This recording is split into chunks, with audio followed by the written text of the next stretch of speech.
유다서 5번째 묵상입니다. 신약 성경 유다서 1장 5절로 10절 말씀 봉독합니다. 너희가 본래 모든 사실을 알고 있으나 내가 너희로 다시 생각나게 하고자 하노라.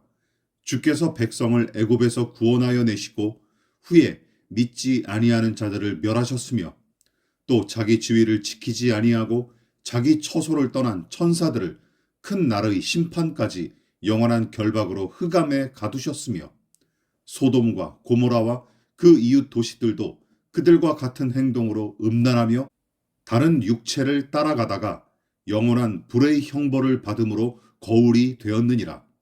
그러한데 꿈꾸는 이 사람들도 그와 같이 육체를 더럽히며 권위를 업신여기며 영광을 비방하는도다.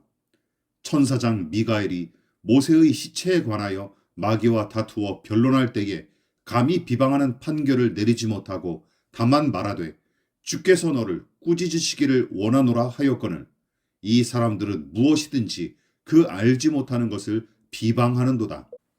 또 그들은 이성 없는 짐승같이 본능으로 아는 그것으로 멸망하느니라.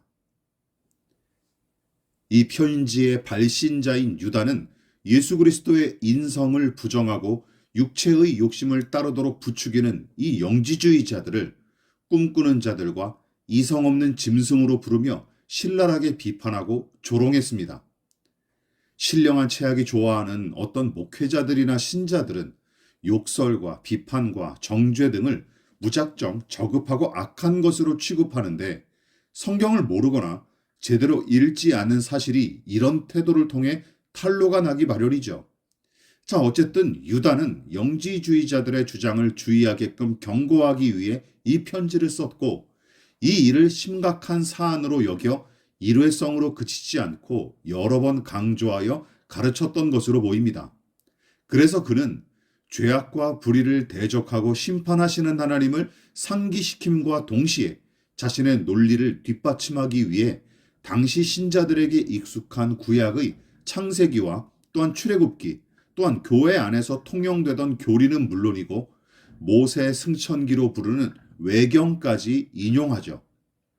우선 5절과 7절에서 인용한 이집트 탈출 이야기와 소돔과 고모라 이야기는 창세기와 출애굽기를 대표하는 사건으로서 하나님께서 육체의 욕심을 따르던 소돔과 고모라 사람들을 심판하시고 오직 룻의 가족만 아브라함의 기도를 통해 살아남게 된 이야기와 함께 오래도록 불의와 죄악을 일삼은 이집트를 심판함과 동시에 이스라엘 백성을 구원하신 사건을 가리키는 것이죠.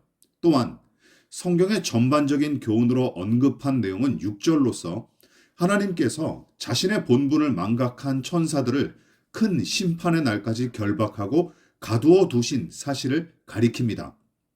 이것은 영적 존재에 관한 구약의 예언서의 전반적인 내용을 토대로 도출해낸 교리로서 당시 유대교와 그리스도의 교회들이 모두가 기꺼이 받아들인 교훈으로 추측이 됩니다. 또한 신학자들은 천사장 미가엘과 마귀가 모세의 시신을 두고 다툰 일을 언급한 구절이 바로 외경인 모세 승천기 중 일부 내용을 인용한 거로 분석을 하죠.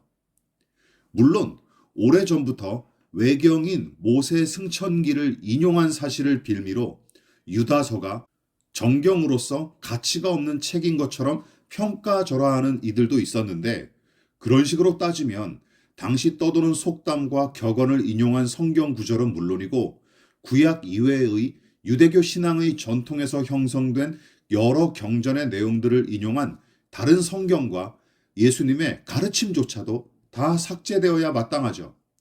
그러나 그보다 더 중요한 것은 이 편지의 발신인인 유다의 태도입니다. 그는 신자들을 향해 묻지도 따지지도 말고 그냥 믿어라 하지 않습니다. 오히려 구약 성경의 이야기와 당시 신자들에게 익숙한 유대교 문서까지 인용하여 신자들의 이해를 돕기 위해 애쓴 것을 보십시오. 또한 유대교의 문서랍시고 함부로 무시하거나 부정하게 여기지 않았습니다. 오늘날도 마찬가지죠. 극단적인 보수 신앙을 가진 신자들이 종교개혁의 5대 강령 중 하나인 오직 성경이란 모토를 성경만 읽고 다른 책은 필요 없다 하는 식으로 오해하기 일쑤였는데 그런 식으로 자가당착에 빠지면 선한 열매를 맺기가 거의 불가능합니다. 여러분, 교회는 이성 없는 짐승을 양산하는 곳이 아닙니다. 생각하는 사람, 그가 바로 그리스도인다운 사람이죠.